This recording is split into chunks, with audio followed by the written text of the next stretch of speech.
When you look at the SUV market, there are crossovers, small sport utilities, large ones, and of course the mid-size segment. And today, well, we get one of those. Hey, and welcome to this edition of Road Warrior. I'm your host, Grant Roberson. I'm a big fan of 3 rows, and sometimes that doesn't really squeeze itself into the mid-size segment. Well, here behind me, that is the case.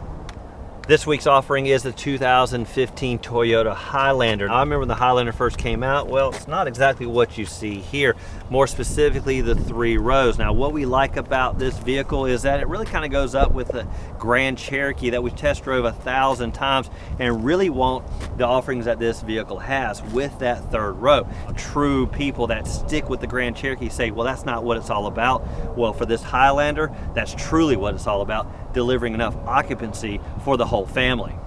For the Highlander, it all starts with the overall numbers, and what you see here, it's about 191 inches overall with a decent wheelbase around about 110 inches. Just off the top of my head, those are somewhat comparable numbers to the Jeep Grand Cherokee. I can't harp on it enough that the Cherokee falls kind of short while the Highlander really upsizes the offering. Another thing to think about for any SUV is ground clearance, fairly decent, around about 8 inches. Last but not least is your width and height.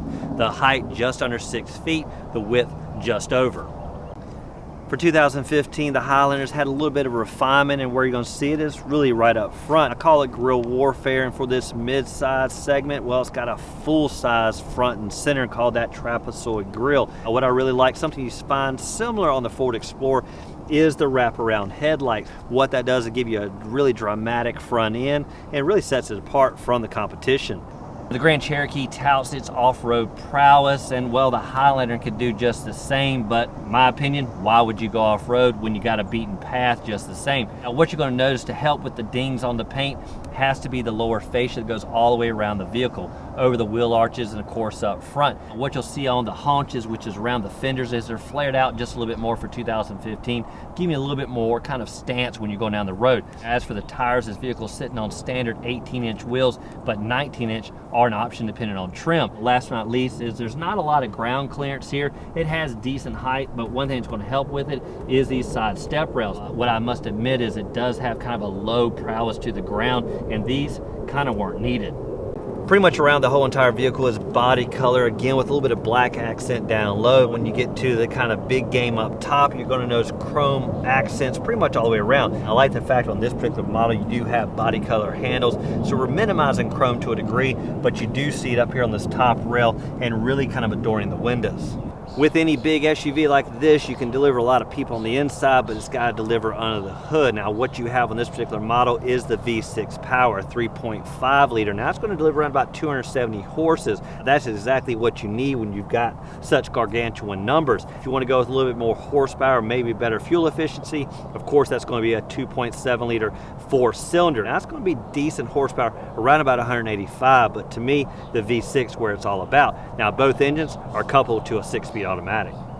Besides hauling people, cargo is just as important, and really it all starts right here at the back. Now, before we climb inside, one important feature has to be the new smart key system, something every vehicle should really come with because it makes the ease of getting inside that much easier. Now, of course, plays in back here. Simply come up here, press the electronic release, and that's going to kind of raise this rear hatch. Now, we're getting to a nice feature in just a second once this gets out of the way. Once this opens up, you're going to find tons of cargo, around about 14 cubic feet behind all the seating, and that's comparable to about a mid-size sedan. Now, with the 3rd row laid flat, you're going to more than triple the amount of space, around about 42 cubic feet. Now, with all the back seat laid flat, that's going to equate to about 84 cubic feet, or around about tons of space.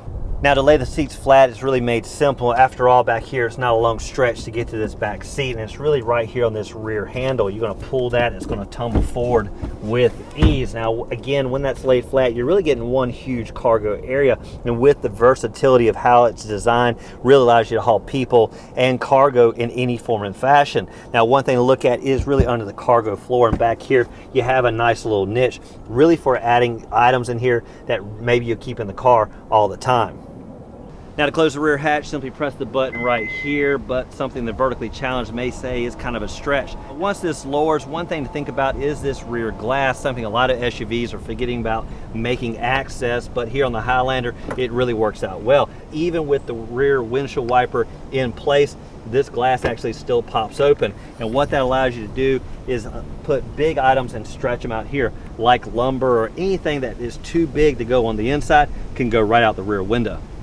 Starting in the second row may be the best place to find comfort, because after all, this vehicle has grown by about 3 inches since the last model, which means, well, it's going to translate somewhere, and it's right here with the occupants. What you're looking at is around about 38 inches of legroom, that compared to a whopping 44 inches up front. What's great is these second row can actually go forward and backwards, really granting space to the back seat passengers in the third row. One thing to think about is comfort, and what you have here in this particular model is the captain's chair. Now, you can opt, of course, for the full bench, which is going to give you tons of occupancy numbers, specifically 8. If you opt for what we have here, of course, that's going to drop by 1. Now, one thing I really like is the individualized armrest and the comfort here. This vehicle is just a little bit wider on the inside, which gives you even more breathing room. And what's great, these armrests really fold into place, and there is this pop-up console for extra ease. With any sport utility, you've got to have protection. Really, it comes down to the carpet on the floor, and what I like is the standard kind of deep rubber mat, something you see with the WeatherTech models. Well, this one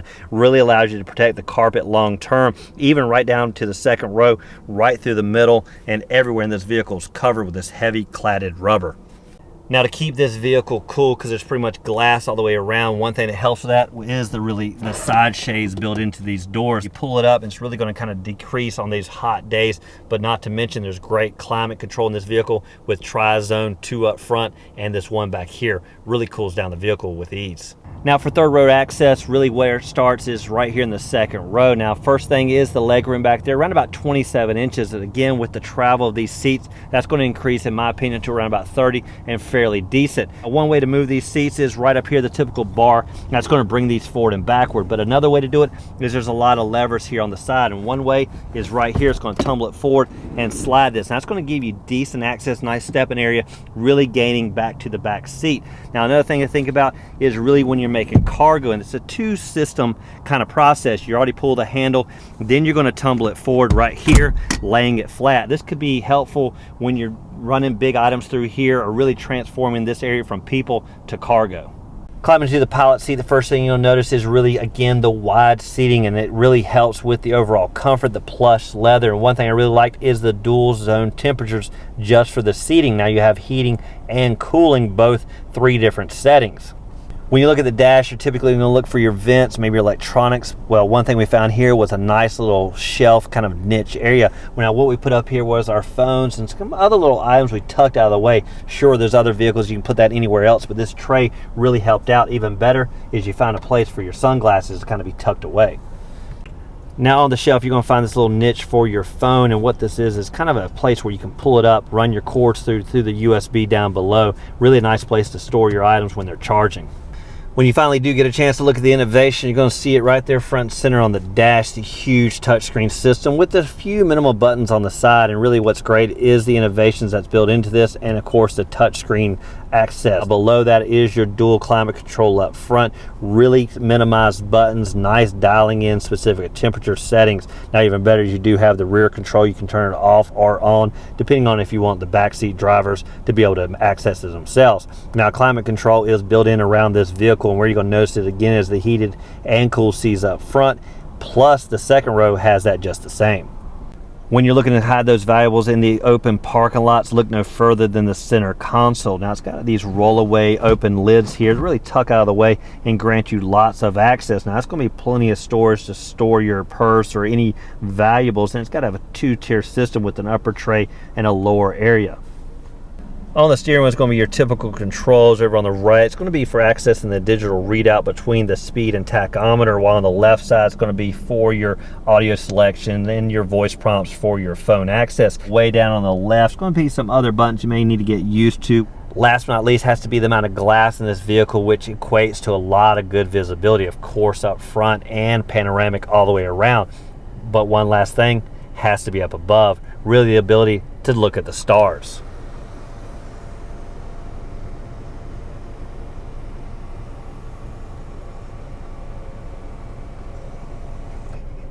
Now it does for this edition of Road Warrior and a test drive behind the wheel of the 2015 Toyota Highlander. Things we like is, of course, the amount of occupants you can put on the inside. After all, this is a mid-size SUV, something some other competition just can't deliver. We, of course, like the horsepower in the hood, and man, I'm a big fan of cargo, and this really delivers. Now it does for this edition of Road Warrior. As always, keep both hands on the wheel and eyes straight ahead.